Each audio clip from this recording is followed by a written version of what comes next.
The vast majority of businesses are stuck because they're working on the wrong stuff. The entrepreneur likes doing a certain thing, they keep doing a certain thing, but what got you from 0 to a million or 1 to 10 million isn't what's going to get you from 10 to 30. There's a much harder problem that's in front of you that you have to confront rather than sidestepping and getting distracted and looking at things that look like they're going to be better opportunities with the skills you have. The biggest opportunity is the one that's in front of you. And I want to share exactly how I think through what hard stuff do I push through and what hard stuff do I pivot through, and being able to accurately identify what the real problem in your business is, and it's usually not the one you think it is. In the very beginning, when I got in the gym business, I thought the gym business was about results. I thought it was about results, and I thought it was about like killer workouts, and it was really about neither of those things. The gym business is actually about sales and marketing. And so I got into it because I was like, I'm passionate about fitness and I'm passionate about getting people results. But what actually drove the business economics was sales and marketing. The big problem is that with gyms, as you might imagine, a lot of people don't actually like going to the gym. Like, it has inherent difficulties. The good news in the gym business is that everybody wants to get in better shape. And so you have this massive market, but people tend to churn out of gyms. Even the very low cost gyms, like a lot of people have this misbelief that they think like, oh, well, Planet Fitness or Crunch Fitness is $10 a month. So of course no one cancels, but they actually have 5 or 6% monthly churn. They just have a ton of people who sign up every month as well. And so the key that I didn't know is that the businesses that are the biggest in the fitness space, and this is when I got into it, was they're actually just marketing and sales machines. They know how to train sales, they know how to recruit for sales, they know how to market on a number of different channels to get customers in the door. And so once I learned that, I started growing my gyms, and I started realizing that was the business I was really in. Then later on, I got into Prestige Labs, which is my supplement business. And I thought that I was in the product business. So I thought it was going to be about all the ingredients that I was using. I thought it was going to be about like how efficacious and all the studies that we could prove. And so I got Dr. Kashi, who's a genius biochemist, got his PhD when he was 20 years old in biochemistry, which is absolutely absurd. And I got him, and he was, he did all the stacks for the Olympic teams and things like that. And I was like, okay, I'm going to have the best, smartest person in the world make the absolute most efficacious product with the best ingredients. But that wasn't actually the business I was in. In the supplement business, it's about brand, media, and distribution. Like, that's actually the business you're in. And especially if you have products that don't have a flavoring. So if you have capsules of any sort, then it really is just about brand and distribution. Now, if you have a product that is like like an AG1, right? Now, people buy AG1 because obviously they're exceptional at media, they're great at traffic, they're really just traffic machines, but people keep buying it because it tastes good, right? And so like they think it's like, oh, it's because of all these little ingredients in there, but like you don't feel healthy, right? Like you don't know if your levels of whatever are changing, you just know if it tastes good and if you create a habit around it. And so again, in that business, it took me too long to realize that I was actually not in the product business. Again, I was in the media and distribution business. Then when I got into UseAlan, which was my software company, I thought that I was like, okay, I've learned my lesson. This is all about marketing and sales. Like, this is software. I get it. I've learned my lesson. And then as soon as I got in the software business, I knew I could sell everybody the software. The problem was I had to actually make a better product, because with tech, especially, it fundamentally automates some element of work, right? That's what software does, is it automates something. And so if something can be done precisely and done accurately and done quickly, and with software, ideally, it's done cheaply or cheaper than people, because that's how tech works in general, then that's an easy thing to sell. Who doesn't want good, fast, cheaper, better? Everybody does. And so it's very easy, or at least in my experience, it was very easy to sell software if you have a good product market fit in terms of what you're trying to sell. The problem was that my product wasn't good enough to deliver on the promise. And so I got into it and was like, okay, cool. I'll just hire an outsourced development team and they'll just bill me whatever hours, they'll get the product done, and then I'll market and sell it. And sure, we sold a ton. I mean, we went to 1.7 million a month in 6 months in terms of run rate. And that was per month, 1.7 million. And so the thing is we were able to sell the crap out of it. But I then quickly realized that the product just couldn't deliver. And then I was like, oh, shoot, I have this outsourced team that now owns the product, and that's not their core business, because they're really just a shop that sells to anybody. And their incentive is to just bill me as much as humanly possible. By the way, if you run revenue through any kind of software, as soon as the development shop sees how much money you're making, guess what happens to your fees? They go up. And unless you have someone who can check them and knows how to code or knows how to at least QA them, you're screwed, you're hammered. And so I had no technical proficiency myself. I had nobody on my internal team that was like a W-2 employee, or at least an equity employee, anybody who actually knew code. And so I was absolutely at their mercy, and it sucked. And so in that business, in the software business, you think you might be getting in the marketing sales business, but you're really becoming into the product business, because if you fundamentally can make that promise, which is gooder, faster, cheaper, then people are going to buy, right? But you have to make sure that you can fulfill that promise. And so I learned that lesson too late. We ended up selling it to a strategic buyer who could incorporate it into their big development team. He was like, I can rewrite the code. You already have a big customer base. And we did an all stock deal. Now, I'll tell you a story that kind of made me think about, this was the first thing that actually got me into this thinking process of what business are you really in? And so one of our gym owners from way back when we had Gym Launch, was a successful gym owner, and he started making money with his gyms. And so he started buying Airbnbs. And so that was kind of like his investment strategy. So he started buying Airbnbs in his local area. And what ended up happening was he was like, you know what, if I can drive margins up by just cleaning the houses myself instead of outsourcing the cleaning. And so, because if you have an Airbnb, especially daily rentals, like the cleaning is actually a pretty big part of the business. And so he started hiring his own cleaning staff and doing the cleaning. But he was like, wow, you know what? This cleaning business, I could start cleaning for other Airbnbs, right? And so he starts cleaning for other Airbnbs, and he's like, okay, this is actually a business. And so he used all the stuff he knew from running his gym, which he knew how to market and sell, because that's the real business you're in when you're in the gym business. And so he starts marketing and selling it. And I had dinner with him probably a year into the business. And he was like, and so I said, okay, give me LTV, give me CAC. Like, how's it work? He's like, oh, LTV is insane. People never cancel. And CAC is like $6. And I was like, oh my God, like, why are you not making gazillions of dollars? He's like, the issue is actually talent. It's actually getting people who clean houses, who show up on time and do a good job and don't steal and speak English and communicate with customers. He's like, that's actually the issue. And it was right in that moment I was like, oh, this business isn't like the other business he was in. This isn't a gym business, even though it's a local business, even though it's service. If you're in the cleaning business, you're not in the marketing and sales business, because selling someone on let me clean your house and do this stuff for you, not that hard, right? And getting people to opt in for cleaning ads, not that difficult. Selling them, not that hard. The hard part is actually delivering on it and getting people who want to do it on a regular basis. So I'll give you an example on the counter side. For gyms, getting talent, getting trainers, getting people who are fitness enthusiasts who want to train other people do it for free. Like, people like working out. I'll say people who like working out, let's put it that way. Like, there are obvious people who hate working out, but there are people who are fitness enthusiasts. Now, I have not seen a cleaning enthusiast. There's not this this underworld of all these people who are like, man, I'm just a cleaning enthusiast. I mean, there are maybe some people, but the vast majority of people see it as a chore, right? And so getting talent for gyms is not hard. Getting talent for cleaning, much harder. And so once we started walking through this, I was like, oh, you're in the recruiting and training business. And I just saw his whole eyes change. I was like, okay, think about it like this. You know how to acquire customers. You have to market, you generate leads, you work the leads, you have a sales call, and then you onboard them, and then you retain them and you send them. I was like, we need to flip that. And so you need to think about, what is my acquisition for talent? How do I generate leads and applications for talent? Instead of sales, how do I interview? Instead of onboarding customers, how do I onboard a new employee? And how do I train them so that they can be proficient, so that I can then manage or ascend them up inside of the organization?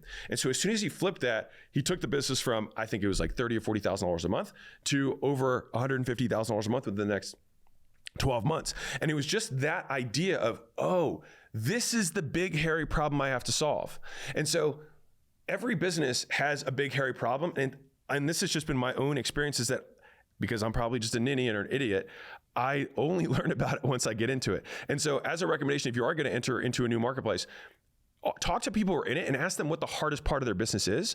And so I'll give you two more examples of this, and then I'll transition to kind of why I think this is important overall. So a lot of people who follow me just because they're in the consulting or the coaching or the information or the education space, because I talk about that stuff a lot.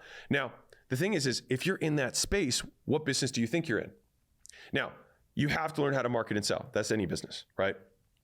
But if you want to make it big, look at the biggest consulting firms, professional service businesses in the world. What are they? You look at McKinsey, you look at Bain, you look at Ernst & Young, look at KPMG, you look at the biggest firms, accounting, you look at law, look at consulting. What are they? They're recruiting machines.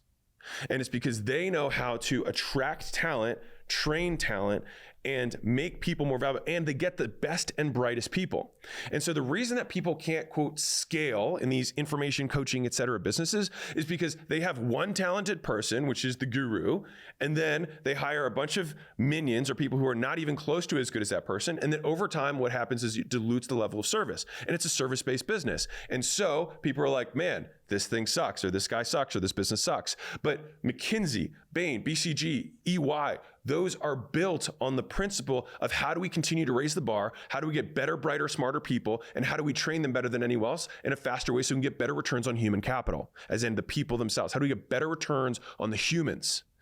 And so that's the fundamental arbitrage if you're in a service-based business where you sell expertise, is the return on the arbitrage between what you pay somebody and what you can charge for that person's expertise. Now, the difficulty in that business is that when you train someone and they become really exceptional, they become really smart, what do they have? They have opportunities to leave. They can take those clients with them. And so there's a reason that most of these professional service firms at scale become partnerships. They become LLPs. So you have, I become a partner at McKinsey. I become a partner at the law firm. I become a partner at the accounting firm. Because if you have a ton of very, very smart, motivated people, they eventually will leave to start their own business, or you have to show them a path where they can become an owner within the business they're in.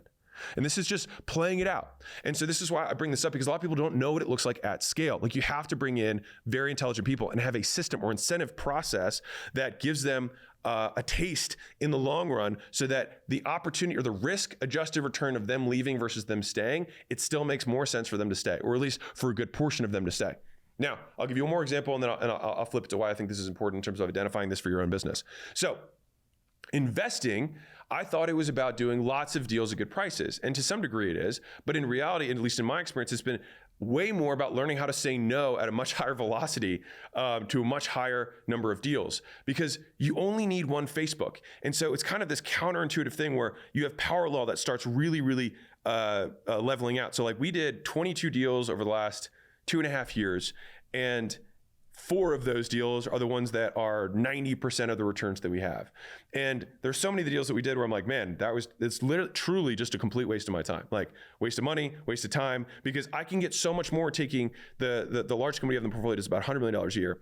If I can get that going from 100 to 150 million is actually the same level of work, sometimes easier than going from 0 to 1 million or 1 to 10 million. Like, and it's 50 million in absolute, and you also get a premium on the EBITDA, meaning the take home, I'll put that in quotes, for the business, is that it's the reverse of buying, where you get economies of scale, where you lower the price when you get bigger.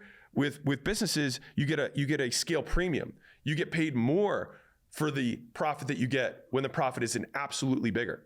And so you get more and more. It's easier to grow than bigger, and you get more for the growth you get. And so this is where, like, getting more for the effort that you put in becomes really important. And I didn't know that when I got into the business. And so for each of these businesses, I've had these big learning curves where it's like, okay, this is what I think the business is about. And then you get into it and you're like, oh, this is what the business is really about. This is the big, hairy problem that I really have to solve.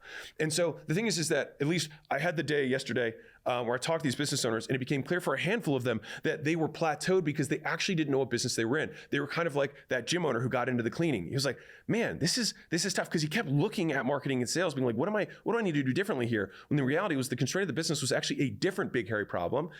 And the good news for us as entrepreneurs is that we get paid to solve that problem. We get paid very well to solve that problem. And so what's interesting is that a lot of entrepreneurs will restart the cycle over and over and over again, because they say, so using that cleaning gym owner example, he might say, okay, now if we hadn't had that conversation, he might start yet another business where he can market and sell, because he learned how to solve those problems. So he knows how to beat the level 1 and the level 2 boss. But as soon as he comes to level 3 boss, which is a completely different skill set that he needed to have, he just stops and starts another opportunity. And so this is what is so deceptive about the woman in the red dress, is that and when I say, if you're new to my stuff, the woman in the red dress is the distractions, the shiny object. It's the opportunity that looks more appealing with the current skill set you have. You say, she whispers to you and she says, listen, your marketing and selling over there, if you just had the same skill set with me, it'd be better. It'd be so much better. But it's false, because what she doesn't tell you is that she's absolutely fucking crazy in all these other ways that you didn't know about. And then when you get in better, whether you're like, oh my God, she has 6 personalities. This is crazy, right? And so the thing is that That is what most opportunities look like. You have uninformed optimism because you think this is the business that you're getting into, and then you get into bed with that business and you realize this is the real business. She actually has a baby daddy and she's got a kid she didn't tell you about. And you're like, oh, I did not sign up for this. But now you got a whole host of problems you got to solve, and you got to decide whether they're the types of problems you want to solve.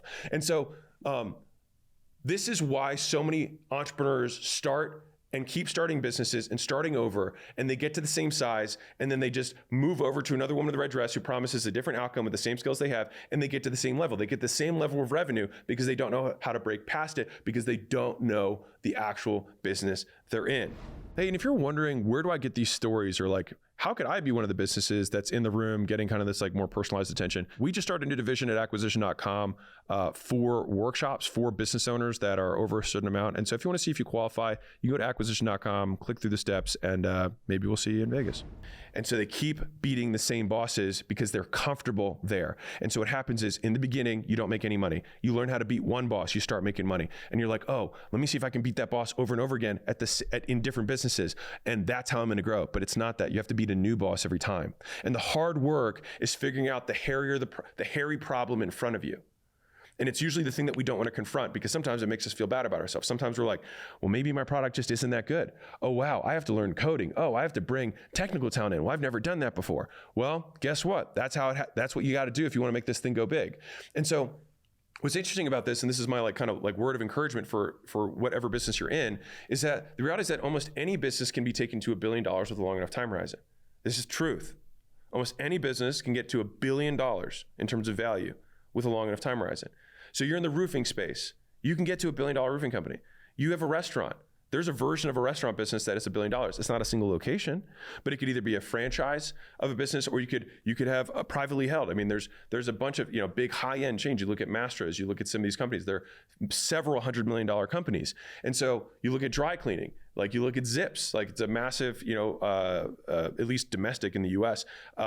Chain of dry cleaning things. So like there are versions of every business that make hundreds of millions, worth billions of dollars. It's just that it takes a very long time to get there, and you have to beat new bosses at every level. And what happens is most people get distracted because they don't know the business they're in. They encounter a problem. They think it's the opportunity vehicle. They think they need to switch women. They think they need to go after the woman in the red dress. But the reality is that like you just have to have that hard conversation with your wife or your girlfriend or whoever you're with right now to see if we can get to the next level. And so, if you solve the right problems, and this is how I think about this, I imagine that I've got this big concrete wall in front. This is my imagery for myself that gets me through this, because it sucks, right? You have these moments where you're like, okay, I just realized that I'm now in the recruiting and training business for cleaning, and I am not equipped for this. This is not what I signed up for. I didn't know she had a kid. I didn't know that she has a baby daddy that's in jail and he's coming out in 6 weeks. I didn't know these things were there. Now, using that example, you might just dip, but let's imagine a world where you had to stick with it, right? And so I imagine that I've got this big hairy problem, this big wall of concrete in front of me. But what I do is, and I had this conversation with one of our portfolio CEOs, I was like, hey, we have to build this new product line out. And he was like, I don't know how to do that. And I was like, well, here's the good news. Once we do it, I was like, it'll increase the enterprise value of this business by $200 million. And I was like, is that worth it? And he was like, well, when you say it like that, he's like, I mean, I definitely feel a lot more encouraged to solve the problem. I was like, right. Now, I don't think it's 200 million hard. I was like, this might be 10 million hard, but that's a great trade. If this is 10 million hard to get 200 million in enterprise value, that's a fucking steal. And so I try to think about it like that. It's like, okay, I've got this big concrete wall in front of me. And the thing is that when you've got a sledgehammer and you just don't know how thick the wall is. And so it's like, how many times am I gonna have to keep hammering? I know that there's 200 million on the other side. I just don't know how far I got to go. And I think that's one of the difficulties in entrepreneurship, is the uncertainty that's attached to the level and duration and intensity of the amount of work that you have to persist and continue to do without seeing the light at the end of the tunnel, without having a crack in the wall that you see a little nugget, a little shimmer of gold, a little diamond that starts to peek through the corner. Like you have to keep swinging at the wall. And so I think about this as making sure that I'm simply making progress. And so I didn't think I was going to get into this, but I'm going to go into it. So there's two very different types of hard in business. And there's the good kind of hard and there's the bad kind of hard. So the good kind of hard, as I see it, is that you have underlying assumptions that you believe to be true from a first principles level. So I'll give you an example. So let's say I want to start running TikTok ads for one of our companies. We don't have TikTok ads going in that particular business. And we think that fundamentally, so this is the principles perspective, are there, let's say, accountants on TikTok? Yes, I think there are accountants on TikTok. Okay, is there a way that we can run ads profitably and get our messaging in front of those people on TikTok? If the answer is yes, then I fundamentally believe that there's a profitable way that we can turn those eyeballs into customers, period. Now, if we start running ads on TikTok and then we don't immediately make ROI, that's the good kind of hard. That's the, okay, well, let's start at the beginning. How did we get enough clicks? Okay, yes, we got clicks. All right, did we get opt-ins? Yes, we got opt-ins. Okay, of the opt-ins that we got, are they the right type of people? Yes, they're the right type of people. Or no, they're not the right type of people. Okay, well then maybe we need to change the messaging. Maybe we need to change the targeting. Maybe we need to change the lead magnet. But these are the iterative types of hard. This, in my opinion, is a good type of hard. I don't see me losing money on the ads as, quote, losing money. I see that as me investing in something that's going to increase the enterprise value of my company because I'm going to get another acquisition channel. I'm going to diversify how I get customers. To me, that's a great return. It's actually one of those underutilized ways of thinking about this. It's like, okay, if I have a company that has one way of getting customers and I can get a second way of getting customers and I diversify risk in terms of my client acquisition, that meaningfully increases the enterprise value, even if I had no additional EBITDA, even if I had no more profit from doing this. Now, obviously, if you have another acquisition channel and you get 50% of your business from that channel, then it means you've doubled the business as long as you don't lose the first acquisition channel. And so by doing that, I get two multipliers on enterprise value. One is I absolutely make twice as much money, which is great, but I also decrease the risk associated with the purchase for an acquirer, which means that I will also make more money on the exit. And so, wow, okay, well, if I do this, again, what's the price tag that I get to ascribe to this problem? Well, if I can double, let's say the EBITDA of the business is $2 million and it's trading at 5x. Okay, fine. So this is a $10 million business. If I can add to, and I diversify acquisition streams, then that might add minimum 10 million in enterprise value, but realistically, maybe $15 million to enterprise value by having this one acquisition system. And so if I lose $100,000 trying to figure out how to run ads profitably on TikTok, and it takes me 6 months. If I reframe the question as, hey, will you invest $100,000 and wait 6 months for a $10 million return? Would I do it? Fuck yeah, I would do it. But people don't think that way. They get butthurt because they're like, oh, my ads didn't work. I don't think TikTok works for us.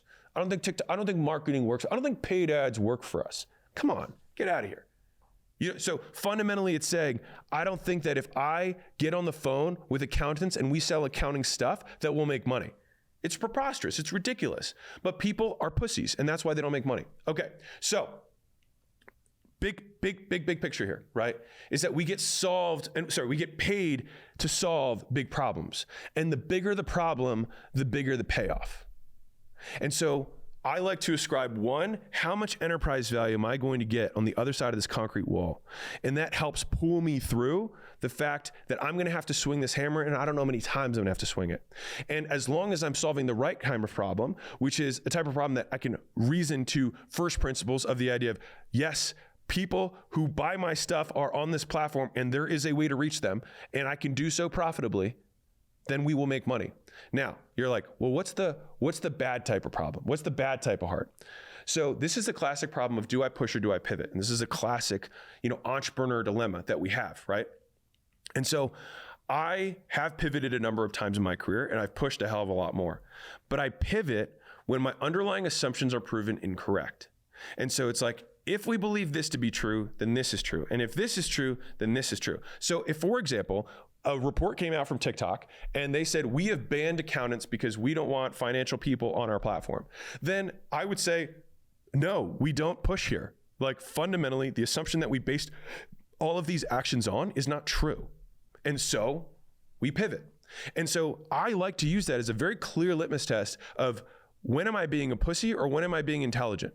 And so if I say, before we make this big investment, these are the assumptions that we believe to be true. And based on these assumptions, we will continue to persist. We will continue to iterate until we get what we want.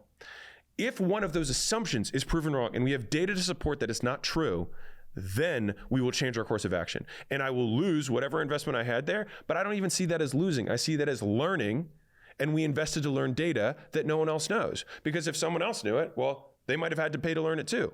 Great. And I mean, fundamentally, that's the ignorance tax of business that we all have to pay for. So let me give you a real example of a lady who I talked to yesterday who I actually said, I think you should pivot. which is tough for me because I'm always going to be that, like, how hard can we push? Is there a way that we can get through this? But it became clear talking to her, and I'll give you the scenario so you can understand the difference.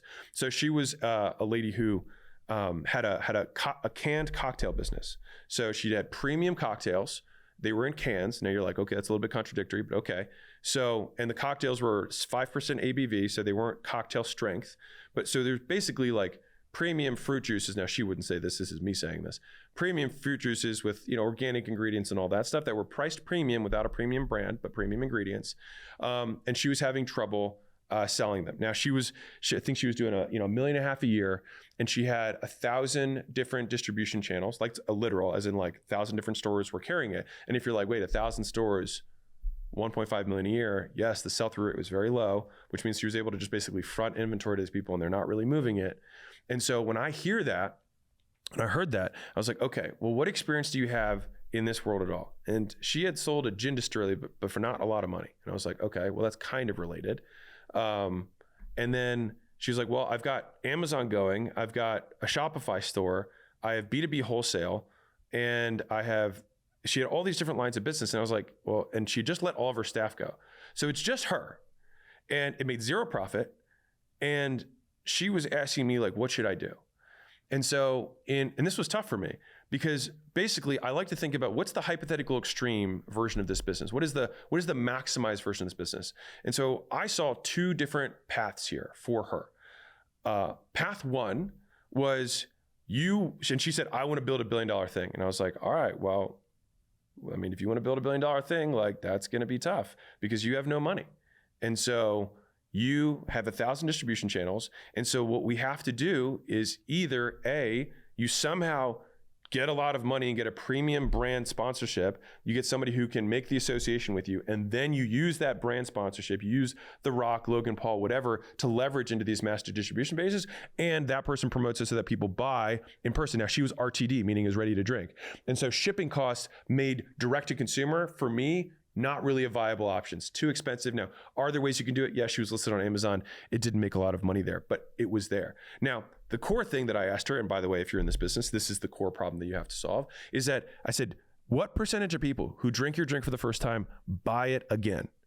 And she didn't have that metric. If there's ever a fucking important metric in a business for consumer packaged goods, is what percentage of people who try the thing do it again. And then mind you, this is of ideal customers, not everybody. So if you have a kid's chocolate and you give it to old people, then they're probably not going to want to buy it again. But of the ideal avatar, of the ideal customer base that you have, what percentage of those people buy again? And she didn't even have that metric. It's like, well, this is gonna be really tough. Now, she'd never run direct response before. So I was like, I know there's no way that she's gonna be able to do media. She didn't like advertising. I was like, there's no way you're gonna win, build $1 billion brand when you really have to be in the traffic business for cocktails if you're going to go to direct to consumer. Now, if she was like, I'm a Dollar Shave Club advertiser, then I'd been like, maybe there's a way she could figure something like this out, but that wasn't her skill set. And so it was like, okay, well, you could do this you knew how to get into distribution bases. That was her skill because she had the distillery. So that was the one thing she brought to the table, but she didn't understand branding at all. And she didn't know if the product was good because people didn't keep drinking it. So now what? She doesn't have any money. So either she'd have to raise a ton of money, which I didn't think made a lot of sense at the level that she was at, or the recommendation that I had is I said, listen, you're in the UK market. You need to go from 1,000 distribution places to shrinking all the way down to regional, and you need to go on foot and talk to each of the local sellers that sell your product at their liquor stores or at their convenience stores, and you need to stand there and sample and sample and sample and sample and tell your story. And when you do that, you'll make money. People will buy the product just from you being there. That's profitable on a day-to-day basis. But hopefully you do that a couple times a week at each store, and then all of a sudden the salespeople hear you saying it, and then you make sure that they get commissions when they sell your product, and then all of a sudden they start moving it for you. Now, all of this relies on the thing actually being good, that if people drink it, they come back and buy it again, because the salesman can always move the first can, and they're only going to really do it if they think it's good. And so, because they don't want to sacrifice their relational capital with the people that are regulars inside the store. Like, oh, hey, Sarah, well, what are you buying this week? Oh, no, we just got this new cocktail thing. You should give it a shot. It's pretty good, whatever. And so these were the core pieces of which I believe that she would have to do if she wanted to make this successful. And I said, now, to be clear, in order for this to work, one, this thing has to be exceptional in terms of the taste, and people have to keep buying it. First core principle, That has to be true, because take it to its absolute extreme, all the marketing and branding in the world, you're simply going to tell everybody you have a mediocre product, they'll never buy it again. And so Jesse Itzler tells a story that I like a lot. He had this product called Sheets. It was a caffeinated like Listerine strip. And he partnered with LeBron. So he had premium brand, like Jesse gets it. Premium brand, big traffic, big distribution. He already had the connections for distribution. And he said they started cranking sales first week, second week, more sales, third week, even more sales, fourth week, even more sales. He's like, this thing's gonna be $1 billion brand in 2 years. This is gonna be unbelievable. Fifth week, sales go down. Sixth week, sales go even lower. Seventh week, sales go even lower. Why? And he says this. He's like, the product just wasn't good enough. And so if you're an expert marketer, expert brander with consumer packaged goods, you can absolutely get that big boom if you do it right. And she didn't have that skill set yet. And he had money and celebrity endorsements. She had neither of those things. But I wasn't even confident that the product was good enough. If the product was, it would still keep growing at a slower pace, but it would still keep growing every month because people would come back to buy it. So for her, I said, you have to compress this all the way down. And then this might take 10 to 15 years.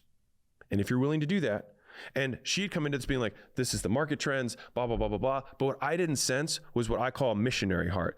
Now, there's mercenaries who are like, look at the arbitrage, look at the charts, look at blah, blah, like this is the opportunity that I could tap into. It's like, yeah, but no one's buying your stuff.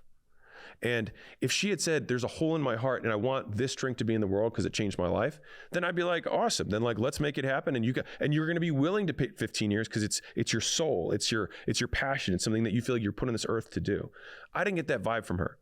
And so seeing that she wanted to have this big $1 billion thing and seeing that she didn't have the heart for it and knowing that the big brand play was probably off the table because she didn't have the money for it, I told her, I said, okay, I'll give you one Hail Mary, and if this Hail Mary doesn't work, you shut down the business and you move on. And so the Hail Mary was, the can size was small and it fit well for airport people, like the airport, Jesus, airplane stewardesses and train and bus people. They have these carts with little short trays. And so she's like, I'm in talks with them and they're very interested because the size is actually right for them. And so I said, okay, well, if you can go close a cruise liner that has 90 cruise ships and you can make them your distribution, maybe you're selling to the wrong market. Maybe instead of selling to brick and mortar distributors, you actually just need to go to transportation-based businesses. And then that's your niche. And the thing is there you only have to outcompete like 2 or 3 other people because it's super narrow. Now they're going to have very strict requirements of the can size, the weight, the packaging, the labeling, the price points, which is going to be a problem for her because she's premium and no one cares. But if you sell into that, and I said, go there, beg, borrow, and steal, and do whatever you can to get that contract. If you can't close one of these big contracts that'll give you the cash flow then to expand from there and that you could leverage, like, hey, I just got into Carnival. Hey, Royal Cruise Line, do you guys want to get it too? Because you can leverage that one sale that gives you all the credibility to get the rest of your meetings. But if you can't close that deal, for me, I said, I think you should pivot because I didn't think if I were betting, I wouldn't have bet on the business. And I try to serve the entrepreneur above everything else. And given the skill set she had coming into it, that wouldn't have been the bet that I would have taken.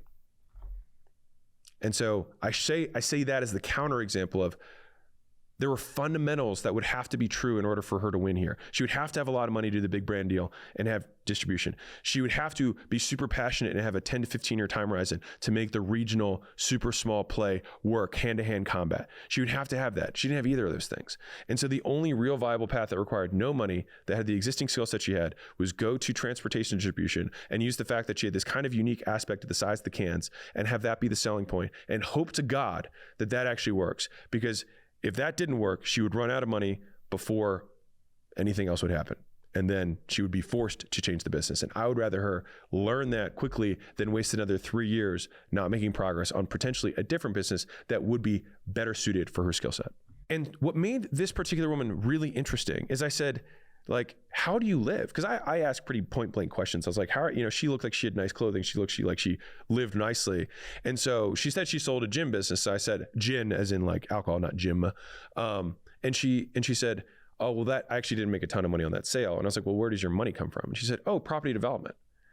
And I was like, wait, what? And she's like, yeah, I develop penthouses. And I was like, wait, so you have this cocktail business, but you also have this property development business. She's like, oh, well, I've been doing that my whole life. It's just on the side. It kind of runs itself. It's very easy. And I was like, okay, so let me tell you a little lesson that I've learned in my life from being an entrepreneur. When money comes easy, I go hard. When money comes hard, I go easy. And so so many of the businesses I have are half steps where it's like, I thought I was going to get here, and then boom, this flow of cash opens up. I was like, oh, maybe this is the business I should be getting into. Like Gym Launch started by accident. I was doing turnarounds, flying out, doing done for you sales. And only because I was like, hey, I'm going to shift my business over to just selling direct to consumer, that I said, hey, I'll sell the licensing of all the stuff that I used to use, that I made more money in a month than I ever made in my life. And I was like, whoa, maybe this is the business I'm in. And there's so many happy coincidences. There was another business owner that was there that had an agency business, and so many of his customers needed financing because he had a really high-end thing. And so he was selling like, $50,000, like very done for you, turnkey website build outs, ads, whatever. And he realized that he was so good at getting people financing that he was making more money on the financing than he was on the actual agency services. And so he stopped doing agency services and just got into debt financing for businesses. So he just got into credit loans and business lines and getting business debt. And so like, it's amazing how these stories come to be. It's like, you just got to have the nose for the money. And so she was here saying that she had and I was like, so hold on, you've made all the money in your life from property development, and you basically play business on the side. So you easily, in a couple hours a week, make more money than you make with all your hours a week on this other business. She was like, yeah. I was like, well, then why don't you just do all of your time on the thing that makes you the most money? And she said, I swear to God, this is what she said. She said, that business isn't scalable. And I was like, okay, I want you to say that to me again, really slowly. Property development isn't scalable. I was like, so you're telling me that developing real estate is not a scalable business? I was like, do you know how many billionaires and 100 millionaires and decamillionaires made all their money developing property? It's literally the most scalable business. You add zeros and you develop a bigger property. That is how you do it. That is how you scale it. Now, you're going to have to hire employees, but guess what? You already know how to do it. Whereas in the other business that you're in, you don't know anything about the business. This business you've been doing your whole life. And so you already know how you negotiate these loans, how you negotiate the properties, and what markets you look after, and where you see the arbitrage, and how you do the redecorations, and who your interior designers are. You already have all the connections. You just need to hire people. And so the real problem was that she just didn't know how to manage people. She didn't know how to train people. And that was then the real problem that honestly spread across all the businesses that she was trying to deal with. But we tell ourselves these stories, and it's so interesting, the stories that limit us, because anybody from the outside would be like, wait a second, so you make all this money really easily on this thing that has clear scale, that is a tried and true business that has existed for thousands of years, real estate. Or you have this thing that you have to have tons of capital, you have no experience in, you don't know market, you don't know how to advertise, you don't know how to brand, you don't know media, and you don't want to go face to face, hand to hand, and knock on 100 doors and do that. Well, maybe we do more of the thing that you're really good at, that you have all the experience of, and then we confront the problem that you didn't want to confront, the big hairy thing, which was she didn't know how to scale that business. And I said, so what I want you to do, instead of saying this isn't scalable, I want you to say, I don't know how to scale this. And then that becomes a problem that you can solve. It's the same as saying, there's no salespeople who sell like me. No, you don't know how to get salespeople to sell like you. There's no marketing doesn't work for my business. No, I don't know how to make marketing work for my business. You go from it being a circumstance, universe problem to something that you can control, and you take the sledgehammer, you confront the big concrete wall, you realize the payout that you have on the other side, and you ask yourself, if I had a business that was a property development business and I could scale it, how much would that be worth to me? And am I willing to do the work to get it? And if the answer is yes, then you get to work. And so if we look at this entrepreneur, the cocktail lady who had the property development business, she actually was in the right business in her property development. And rather than push, she pivoted. She got seduced by the woman in the red dress. She got seduced by a lady who said, hey, your skill set would be so much cooler over here. You'd be able to build $1 billion thing faster over here.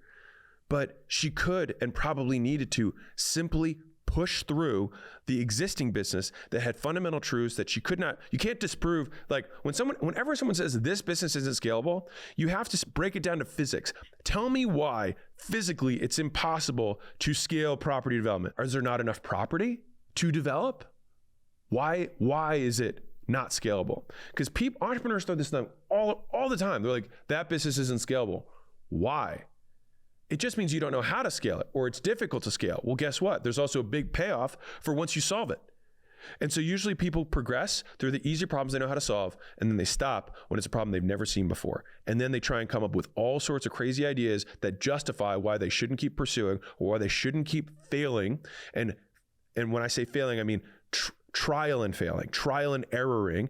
They don't want to keep erroring on the thing they're in, and they just want to feel like they win again. And that's why they move. They move because they know how to win in this other thing. And so they go for the quick win rather than the long win, which is you get through getting punched in the face over and over again and sledgehammering your way through the wall that you don't know how thick it is.